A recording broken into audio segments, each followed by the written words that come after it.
Orange et MTN se disputent le marché africain des télécoms. Les deux entreprises investissent massivement sur le continent pour sécuriser leur place sur le marché et étendre leur empreinte. Avec une stratégie axée sur des services innovants qui couvrent multiples facettes, Orange a acquis une solide réputation en offrant des services fiables. De son côté, MTN a une approche plus agressive et s'est rapidement développée pour devenir l'un des principaux opérateurs de télécommunications en Afrique. Comme dans beaucoup de cas, cette compétition féroce a entraîné une amélioration significative des services et une baisse des prix pour les consommateurs africains au cours des 2 dernières décennies. Nous allons découvrir quels investissements les deux entreprises ont réalisés, les partenariats et acquisitions faites, ainsi que les diverses stratégies mises en place pour renforcer leur position sur le marché. Sans plus tarder, sautons dans ce Wasasso. France Télécom, le prédécesseur d'Orange, était connu sous le nom de Direction Générale des Télécommunications, une division du ministère des Postes et Télécommunications français, devenue autonome en 1990 et privatisée à partir du 1er janvier 1998. Orange a été acheté par France Télécom en août 2000. Aujourd'hui, cette entité est connue sous le nom de Orange SA. Quant à MTN Group, c'est une multinationale sud-africaine de télécommunications fondée en 1994, d'abord sous le nom de Mcell, avec le soutien du gouvernement sud-africain. Aujourd'hui, MTN est le premier opérateur télécom africain en termes de revenus et d'abonnés mobiles, avec une présence dans de nombreux pays en Afrique et au Moyen-Orient. Orange et MTN sont tous les deux des géants des télécommunications en Afrique, bien qu'ils aient des différences dans les pays où ils opèrent. MTN est présent dans plus de 20 pays, dont l'Afrique du Sud, le Nigeria, le Ghana, le Cameroun, la Côte d'Ivoire et le Rwanda, tandis qu'Orange opère dans plus de 17 pays, dont le Cameroun, la Côte d'Ivoire, l'Égypte, le Mali, le Maroc et le Sénégal. Les deux entités sont en compétition dans plusieurs pays d'Afrique, notamment en Guinée, au Cameroun et en Côte d'Ivoire. Leur présence en Afrique est significative. Elles ont ciblé des pays avec des populations importantes comme marché clé, comme le Nigeria pour MTN et l'Égypte pour Orange. Cependant, il y a des différences importantes entre les deux entreprises.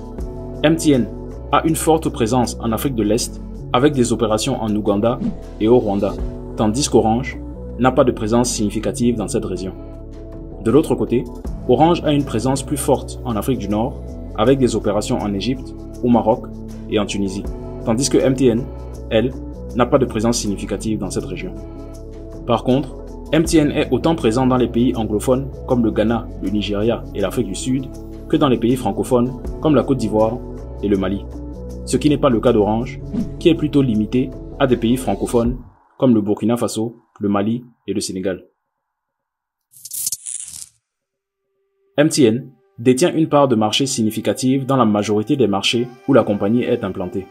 En Ouganda, MTN possède une part de marché de plus de 53%.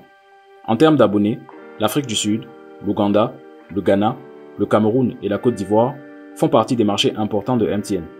Pour Orange, l'entreprise est présente dans 26 pays à travers le monde, dont 18 en Afrique et au Moyen-Orient. Bien qu'ayant une part de marché inférieure à celle de MTN dans les marchés qu'elle partage, Orange a vu une croissance exceptionnelle de ses revenus en Afrique et au Moyen-Orient, avec une augmentation de 25% sur une période de 3 ans. L'entreprise vise une croissance annuelle moyenne des revenus de 7% entre 2022 et 2025 dans ces régions. MTN compte en tout un peu plus de 289 millions de clients à travers l'Afrique et le Moyen-Orient. Orange, quant à elle, a un nombre total de clients qui s'élève à 287 millions. Mais pour les mêmes régions, Orange compte 143 millions de clients. Quand on regarde le nombre de clients 4G en Afrique, MTN se démarque clairement, avec plus de 102 millions de clients, alors que Orange n'en compte que 52 millions. Les revenus d'Orange sont générés en majeure partie hors de l'Afrique. Ses produits et services sont plus larges que ceux de MTN. Les comparaisons financières ne sont donc pas tout à fait égales. Mais ramenées à l'Afrique, Orange génère un chiffre d'affaires de 6,9 milliards d'euros avec un peu plus de 20 000 employés pour sa division Afrique, démontrant une efficacité de la productivité par employé de 345 000 euros. L'entreprise MTN, elle, a généré un chiffre d'affaires d'environ 10,2 milliards d'euros avec un peu plus de 17 000 employés, démontrant une efficacité de la productivité par employé de 588 000 euros. MTN génère un EBITDA de 4,3 milliards d'euros et un bénéfice net de 1,4 milliard d'euros.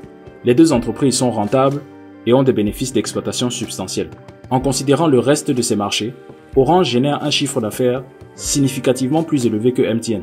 Son chiffre d'affaires total est de 42,3 milliards d'euros, un EBITDA de 12 milliards d'euros et un bénéfice net de 2,2 milliards d'euros. Orange et MTN proposent toutes les deux une variété de services et de produits dans plusieurs pays. Orange offre des services d'appels vocaux et de SMS, des services d'Internet mobile 3, 4 et 5G, des offres prépayées et postpayées, des services financiers mobiles via Orange Money et des services de santé numérique tels que Dabadoc. Il y a aussi Orange Bank, sa propre banque numérique, qui offre des services bancaires mobiles à ses clients. Cela comprend des comptes courants, des prêts, des assurances et des services de paiement. Orange Cyberdéfense, Orange Digital Center, Orange Business Service et plusieurs autres. De son côté, MTN offre également les mêmes services de base, ainsi que MTN Mobile Money pour les services financiers, les services de divertissement numérique, musique et streaming vidéo, comme MTN Ayoba, MTN Play, mais aussi des solutions d'énergie solaire et plusieurs autres produits et services. Les deux entreprises sont engagées dans l'expansion de leurs infrastructures de réseau et dans l'amélioration de la qualité de leurs services. Les services financiers mobiles des deux entreprises ont connu une croissance importante ces dernières années, générant des volumes de transactions pour Orange de plus de 100 milliards d'euros et pour MTN, un volume de transactions 2 fois plus élevé de plus de 220 milliards d'euros. En 2022, Orange a investi près de 7 milliards d'euros pour l'expansion et l'amélioration de ses infrastructures de réseau, tandis que MTN y a investi environ 2 milliards d'euros.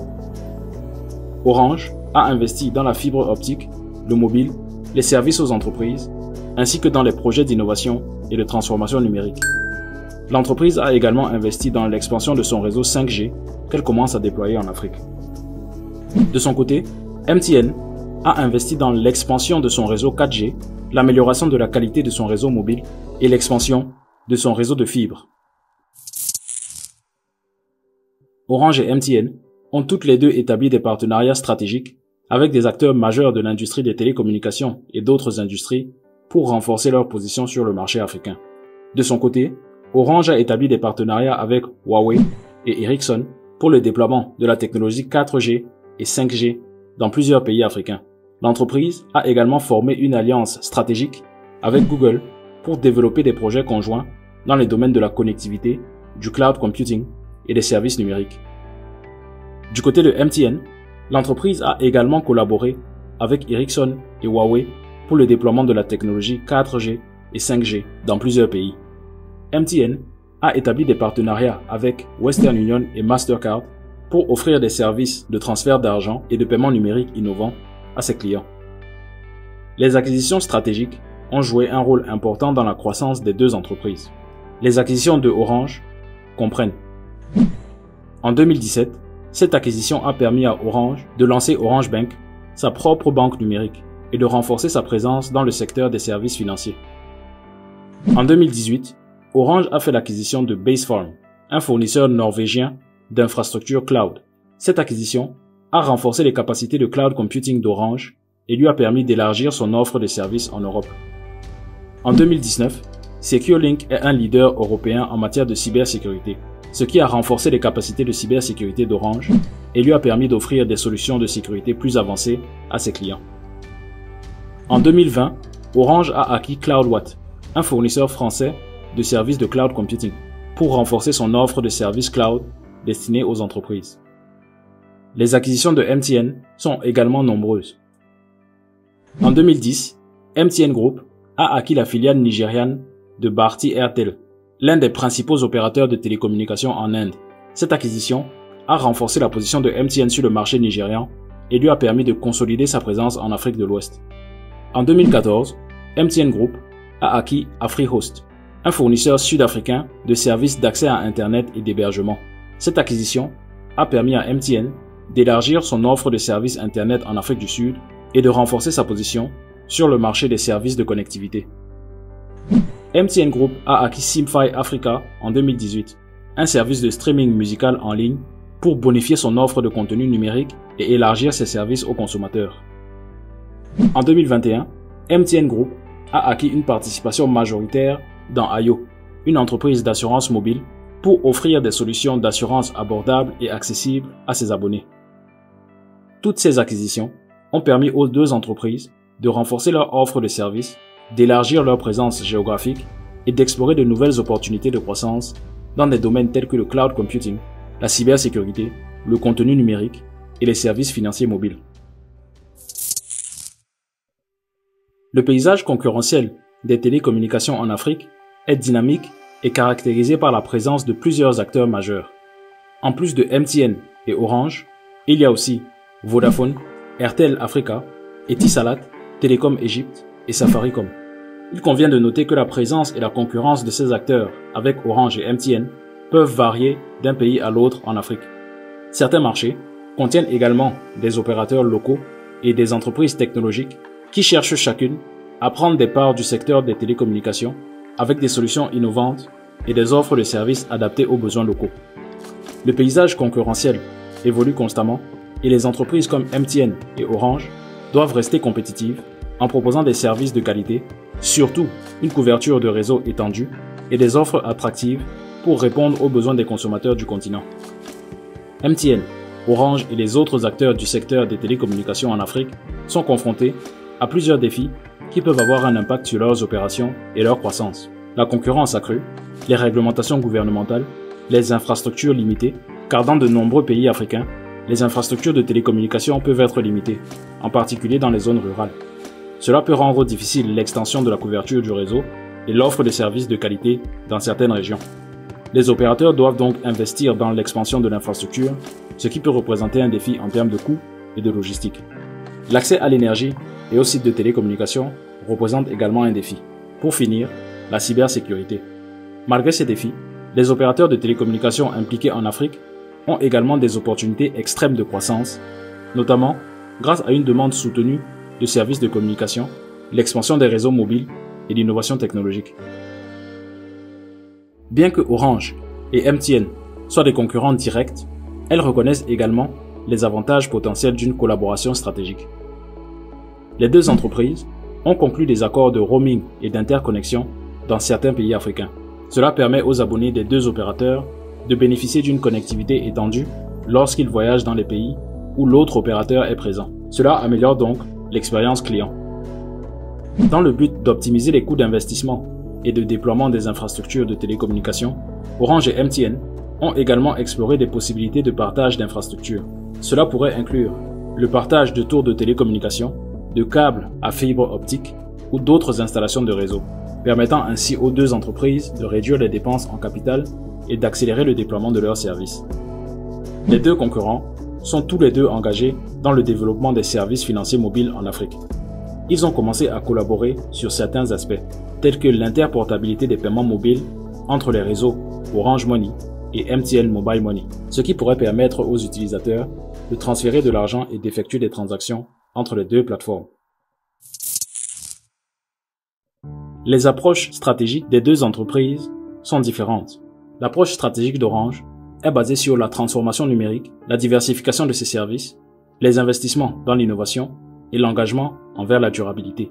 Orange cherche à se positionner comme l'entreprise de choix pour les services de communication et de technologie en offrant des solutions de connectivité et de services numériques tant aux particuliers qu'aux entreprises. Elle veut diversifier ses services en offrant de la téléphonie mobile, fixe, des services Internet, de la télévision numérique, mobile money, cybersécurité et autres. En termes d'innovation, elle compte sur la 5G, l'Internet des objets, les services numériques de santé. L'approche stratégique de MTN, elle, est plus axée sur la croissance et l'expansion en se concentrant sur les marchés émergents, en particulier l'Afrique et le Moyen-Orient. Les piliers de son approche sont une expansion géographique soutenue, une diversification de ses services, l'innovation technologique et les partenariats stratégiques. L'entreprise ne cesse de diversifier ses offres de services au-delà de la téléphonie mobile traditionnelle. Ça inclut des services tels que Mobile Money, mais surtout le contenu numérique et tous les autres services de divertissement. Il y a aussi les services bancaires mobiles et les produits d'énergie à bas coût. Nous sommes arrivés à la fin de ce Wassasso. Orange fait 4 fois les revenus de MTN, avec 7 fois le nombre d'employés. Mais MTN est légèrement plus efficace pour générer ses revenus. À la fin, en Afrique, MTN reste la force dominante. Mais la comparaison s'arrête lorsqu'on sort du continent. Car bien que numéro 2 en Afrique, Orange ne se limite pas qu'à la communication mobile, ce qui lui permet d'avoir une taille et des revenus beaucoup plus conséquents. Aimez la vidéo si c'est le cas et abonnez-vous si je l'ai mérité. Je suis disponible pour continuer la conversation dans l'espace communauté. Tous les liens utiles sont dans la description.